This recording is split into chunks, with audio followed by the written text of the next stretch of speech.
We're very excited to welcome you today to Mādahòkì Farm, which is to share the land, and it is our newest location for Indigenous Experiences, and we're getting ready for our Sigwan Festival. We call them Ojibwe Spirit Horses. That's actually what they're registered under. They were called Mdahk ponies for many years. And they are a sacred breed of horse that lived in harmony with our community, all across Turtle Island, across North America. They're the only Indigenous horses to Canada. So, I think we often hear that the horses came with the Spanish, but our elders have always said that they lived here wild, and there's now, a lot more evidence and DNA to back that up. They went down to only 4 remaining mares in the 70s because they were wild and eating crops. And so some brave men rescued the last 4 and took them to Minnesota, where they regenerated the breed, and we now have about 150 registered in North America. So they are still very rare and endangered, but a lot of great Ojibwe Spirit Horse caretakers is what we call them all across North America that are helping to bring the breed back and really helping to share and promote their story. And so that's what we had wanted to do here as well. I had actually heard an artist, Rhonda Snow, doing a video or podcast on telling these stories about these Ojibwe spirit horses. I'm Ojibwe, my family's from Curve Lake First Nation, and my daughters are both longtime equestrians. We've been in the sport for 12 years. And so I couldn't believe I had never heard of these. We kind of packed up between COVID closures and went down to TJ Stables, who had acquired, she had about 50 of them.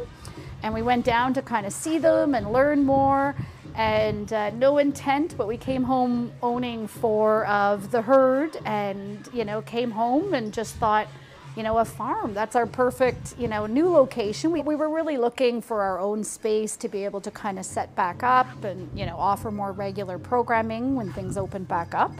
And so we, acquired these ponies and thought, I think a farm's going to be our space. And we came across this opportunity, the Lone Star Ranch, that was up for lease with the NCC.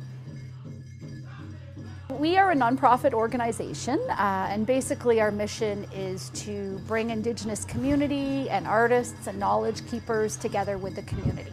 So to help educate, share, and create more awareness about our culture, and with the farm, that's expanded to be able to offer more opportunity for our own Indigenous community to have land and access to land-based activities. We have the Sigwan Festival. Part of the great part of us moving to the farm is we're able to do these seasonal celebrations and have have events more often than our summer solstice event. And this is Sigwan is spring, early spring, and so it's our celebration of spring. We're it's very connected to maple because, of course, maple syrup was one of the original gifts from our local communities here, our Anishinaabe communities, to the settlers. And so we've got that incorporated with maple animation and just teaching about it around the fire, how we would boil it down in logs with stones. We've got a great maple menu created by our Indigenous chefs with bison meatballs and traditional beans grown in Tyendinaga. And just lots of great programming on the stage, some powwow dancing, stories by Rhonda Snow on the Ojibwe Spirit Horses, some farm play, our little animals here, horse-drawn wagon rides, and lots of great vendors. So lots of great Indigenous artists and makers that'll be set up here selling their goods as well.